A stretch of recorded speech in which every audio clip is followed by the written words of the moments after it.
Well, good morning, everybody. Awesome. You're wide awake? Good. No, okay. That's good. I understand that. I tell you what, I'm very thankful for the coffee bean that God created before the morning service. I love to do that and get that going. And man, I needed it today. Tis the season for sinus infections and everything else. So I actually am so thankful. I do not sound like the pubescent teenager I sounded like 48 hours ago. We were worried about that. I thought, well, I'll just go with it and just have my voice crack the whole sermon. That would have been fine, I guess. But anyway, I apologize for sounding maybe even a little bit more with a hillbilly accent than I normally do with this sinuses. But so glad to get to just bring the word to you today. We've been going through this series, Finding Favor, and I love it. I love this concept that God is teaching me really this Christmas season, that just to hear His voice, just to experience His presence is really His favor. That we have found His favor just by hearing His voice. That we don't earn that, we don't deserve that. And when you look at that Christmas account, that first historic Christmas, every person that played a role in that, they did not, that was just God showing up. You know what I'm saying? They did not concoct that. They did not get rewarded for something they had done up to that point, and then there you go. Here it is. It's the favor of God that showed up in Mary's life, that showed up in Joseph's life. And we're going to continue to look at that with another group of people that experience God's favor. Before we do that, though, I was thinking about just how we tend to share when something is passionate to us. Like, if we love something, if we see something that's just really, really good, I don't know if you notice this, there's something about the way God has wired us that when we get filled with that we can't keep it in. Like, I know that Matt Beers has been telling me, he said, you're officially a foodie, is what he told me the other day, because I get it, I start when someone says, hey, where's a good place to eat around whatever city or whatever, I'm like, I got a list. I keep a list on my phone, because when I hear of a good restaurant, I will write it down and I will try it, and I love that. Like, there's when you get me going about coffee, oh man, Carabello coffee. How many of y'all ever heard of Carabello coffee? Not enough of you. You need to go. That was way too few hands. The best coffee in northern Kentucky, in the greater Cincinnati area, Carabello coffee. They don't even pay me to tell you this. Like, I should get like gift cards from them for all the advertising I do for them, you know. But I love it. It's a great place on the corner of 9th and Monmouth and Newport. Go check it out. If you love coffee, you will not regret that. The best cake on the planet, Nothing Bundt Cakes. How many of y'all heard of that? Oh my goodness. This news should not be kept in. It needs to be spread. It is awesome. I'm not a big cake person, honestly. A cake is kind of like, it's the lower tiered of the desserts for me, because it's bread, basically, But this cake is good. You know what's amazing about this cake? It keeps. Like, I've eaten it 4 days after I've bought it before. Like, it's not hard and everything. It's really, really good. So, and if you sign up for the little free emails, every year on your birthday, you get a free buntlet, which is like your own personal bunt cake, and it's free. Did I say it was free? It's free. And then when you go in just to say hi, free samples every time you walk in. So you can't lose going to Nothing But Cakes. See, so even like stuff like this, like I think that if I were a very shy, introverted person, I don't think I could keep things in about my favorite coffee, my favorite cake. I think I would at least post about it. And I think I noticed that about everybody. Like, even the most quiet, shy, timid people, that if they get passionate about it, they'll at least throw a little post out. Like, even some very shy people will say, "Go Big Blue," on Facebook every now and then, or even some really non-confrontational people I know will every now and then say a little something, even a little something political on their social media. I'm like, oh, they're not even confrontational, and oh, here we go. And here's the way I would describe that. This thing about human nature, this thing about us, the best way I know to describe what's happening there are these two words: passion leaks. Passion leaks. When we're filled with passion, it tends to spill out a little bit. We just can't keep it in. I don't know about you guys, but even like during the day, like it's interesting how life works with the person that you love so much. Sherry and I have been married for 21 years. And every now and then, like we've been watching a lot of Hallmark Christmas movies lately. My wife, that's how she wants to live. Like all year round, that the snow starts when you want it to start, and it's just romantic and beautiful and Christmas decorations. And we watch those movies and I'm like predicting it. Like it's like, oh yeah, they're going to get married, those two, right? Oh, he's going to lose that job, but she's going to give him a job, and they're going to fall in love. You can just predict what's going to happen, And my wife, that's Sherry. That's how she loves to live her life. And when we met in college, it was kind of like that, so romantic and stuff. Well, nowadays, man, we're both working and we're both busy, and there'll be like a whole day I won't see her till like for a couple of hours before we conk out and go to sleep. And that's not a Hallmark movie, That's not how it works. But as I think about things that were kind of cool that happened during the day, I'll almost keep a list because I can't wait to tell Sherry. Like when I see her, I got to tell her this cool thing that I experienced, or this cool thing I saw, or this cool thing I heard. Because there's something about the way we're wired that when we're passionate about it, we can't keep it in. It leaks out. It leaks out in our words. It leaks out in our posts. It just leaks. Passion leaks. When someone loves to hunt, we know it. When someone loves their grandkids, we know it. When someone loves sports or a movie or food, we know it. When someone's in love, we know it. One of my favorite Christmas movies is Elf. And when he walks in and he says, I'm in love and I don't care who knows it. I'm like, that's it. That's passion leaking right there, And so that's what's true about us. Even if you're reserved, even if you're shy, it leaks. It just kind of spills out a little bit. Now, I say all of that to say this because I believe it's because God wired us to leak passion that God did this one thing that first historic Christmas. Because I think it's a fair question to ask why he did this one thing. Because when you look at it, you're like, how vital was this to the first historic Christmas? How vital was it? I want to read that with you, looking at Luke 2:8. We're going to read about a dozen verses together. Luke 2:8 through 20 is where I'll be. And when we look at this, here's what you need to know. The moment we begin reading this very first verse, the big deed of Christmas has happened already. Jesus has been born. He's been wrapped in swaddling clothes. He's been placed in the feed trough in the manger. And then in that same region, this other thing happens. Let me read it for you. Luke 2:8 says, and in the same region there were shepherds out in the field, keeping watch over their flock by night. And an angel of the Lord appeared to them, and the glory of the Lord shone around them, and they were filled with great fear. And the angel said to them, fear not, for behold, I bring you good news of great joy that will be for all the people. For unto you is born this day in the city of David a Savior, who is Christ the Lord. And this will be a sign for you. You will find a baby wrapped in swaddling clothes and lying in a manger. And suddenly there was with the angel a multitude of the heavenly host, praising God and saying, glory to God in the highest, and on earth peace among those with whom he is pleased. When the angels went away from them into heaven, the shepherds said to one another, let us go over to Bethlehem and see this thing that has happened, which the Lord has made known to us.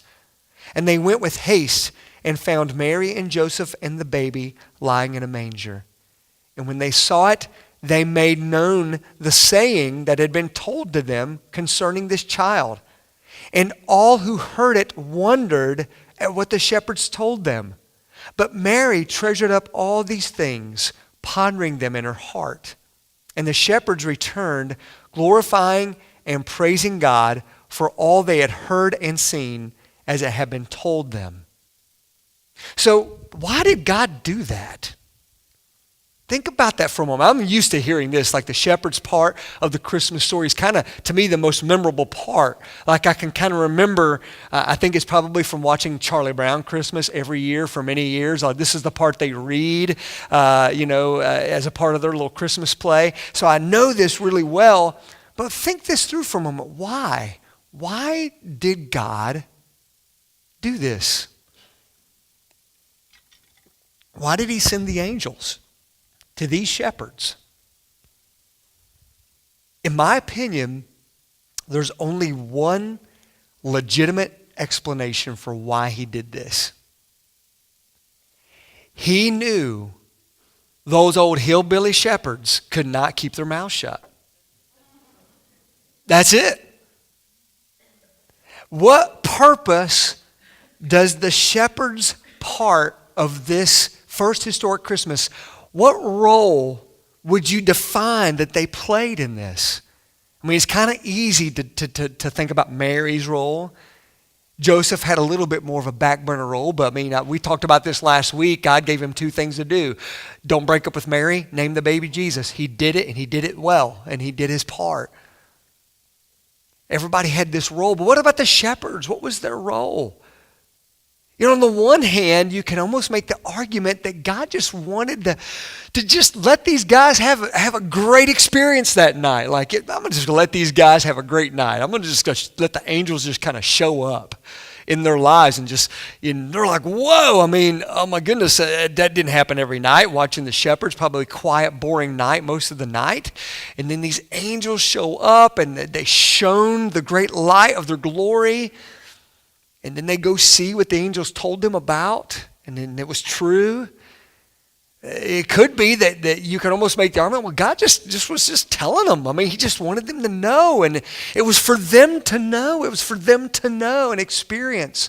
And I would be okay with even that, but as you can see, once they experienced it, they made it known to everybody. They told everybody. And they came back from that manger scene, that first nativity scene. They came back from that glorifying and praising God. Their passion leaked. And you know what? Let me also throw this out to you. Because again, we just are so used to the Christmas story that it becomes something we're numb to. But are you surprised they got this worked up about it? I mean, you're not. I mean, we're not because we're so used to hearing it. But when you really think about it, if a bunch of angels show up and say what they say and sang what they sang, I don't know what my reaction would be. I really don't know. I'd like to think it'd be similar to the shepherds, and I'd like to think that I would go check it out, and I'd be praising God, and I'd be spreading the news, but I don't know. I don't know. Maybe I would be like, that was weird, and I don't know, people probably wouldn't believe me that this happened, and maybe be tempted to just kind of walk away from it. I don't think I would. I think I'd be just totally sharing that news too. Here's what I think is the ingredient that the shepherds experienced that if we're not careful, we will miss. Because it wasn't just that some angel showed up, which is a pretty miraculous, cool thing, right? I mean, that's pretty amazing. And it's let's not go past that without thinking, wow, that has not happened to me before. So if it were to happen to me, I promise you I will post about it. I promise you I will tweet that out if that happens to me.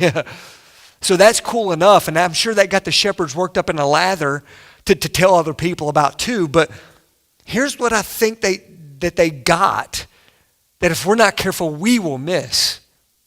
What they heard, this news that they heard, was really, really good. It was really good.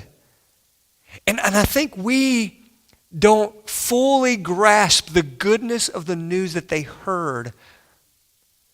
And we can go into some detail about this, and I won't today, but we have to kind of remember that the last they had heard from the Lord, from a prophet, had been 4 centuries.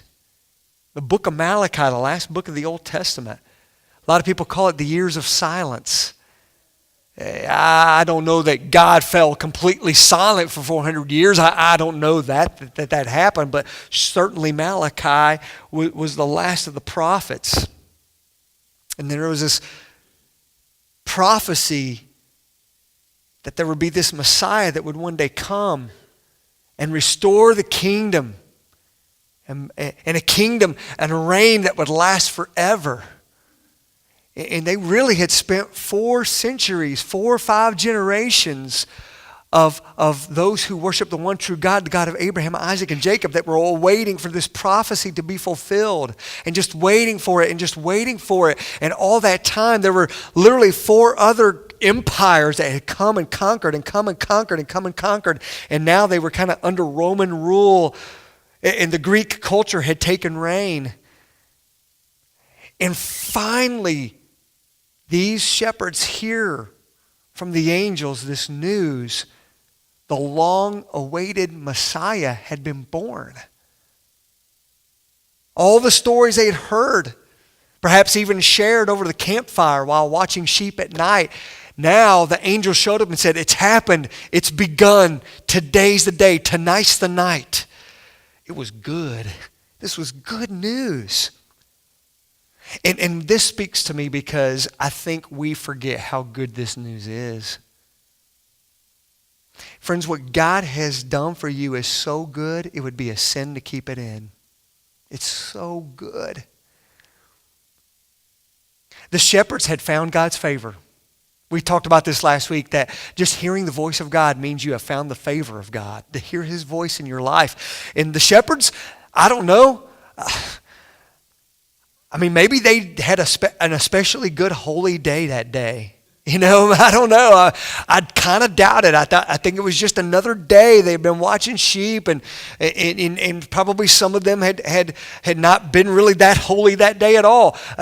What I'm trying to say is that when God speaks to you and you hear his voice in your life, that is the favor of God. You can't earn that. You can't deserve that. Those shepherds, they didn't do anything to earn or deserve what happened that night. God just showed up. The angels just showed up. That's beautiful. And all you could do is just thank God for that happening, right? And so they experienced the favor of God, and they heard this news.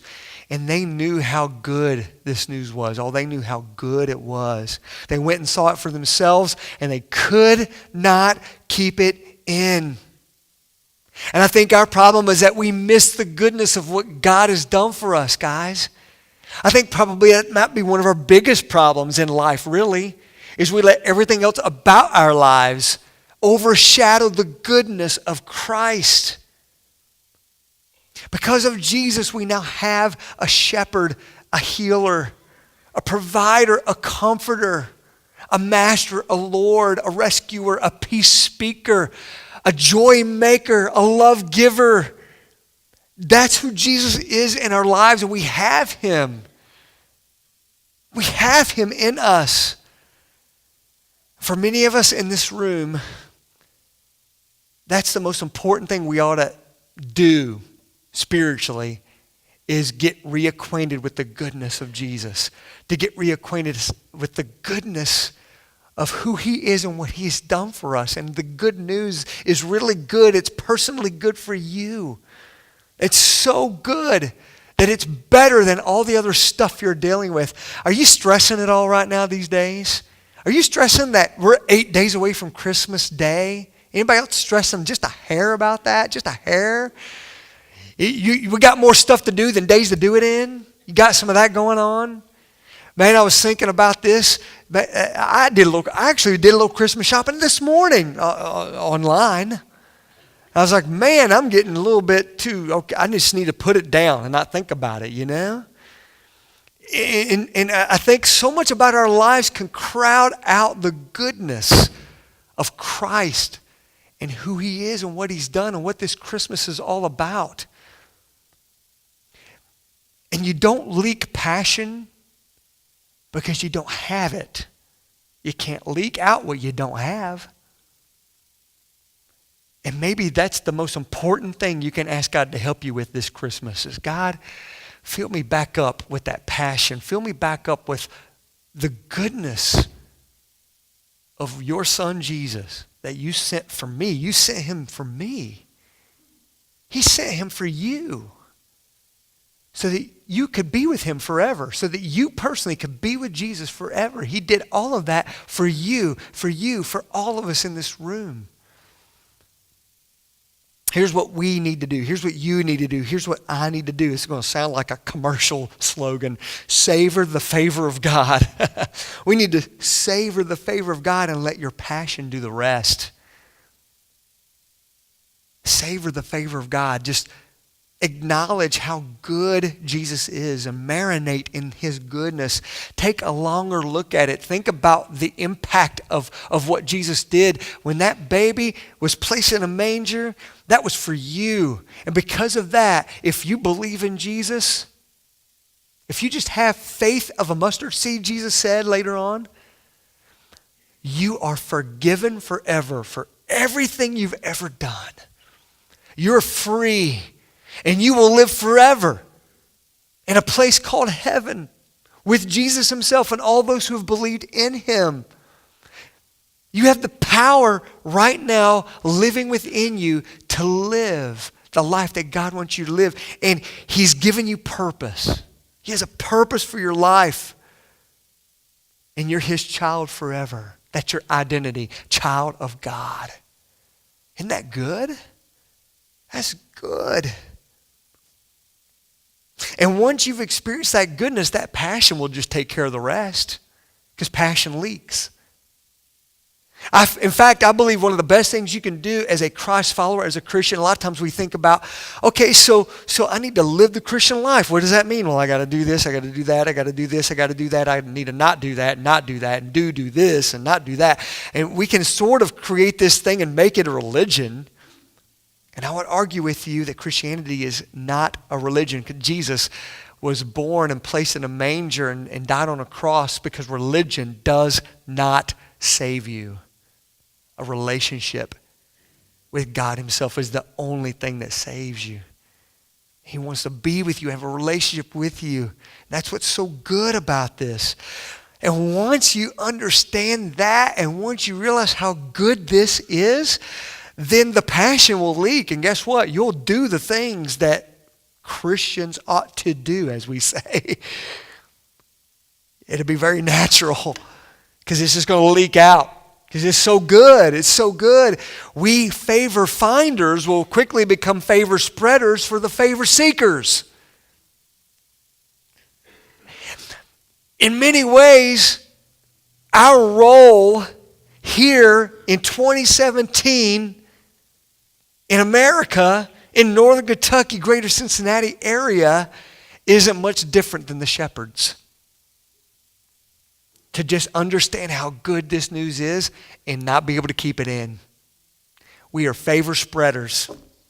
We have experienced the favor of God and we can't keep it in. And we just let it leak out. We just let it leak out. And people are like, man, I want that. That is awesome. I need that. I want that. And then they find favor with God too, and they place their faith in Jesus too. And that's who we are. That's what it means to be a Christ follower. It's what it means. It's what it means to be a worshiper of Jesus.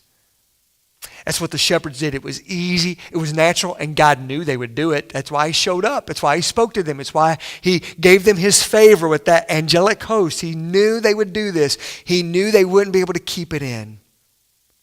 The favor was just too good to keep in.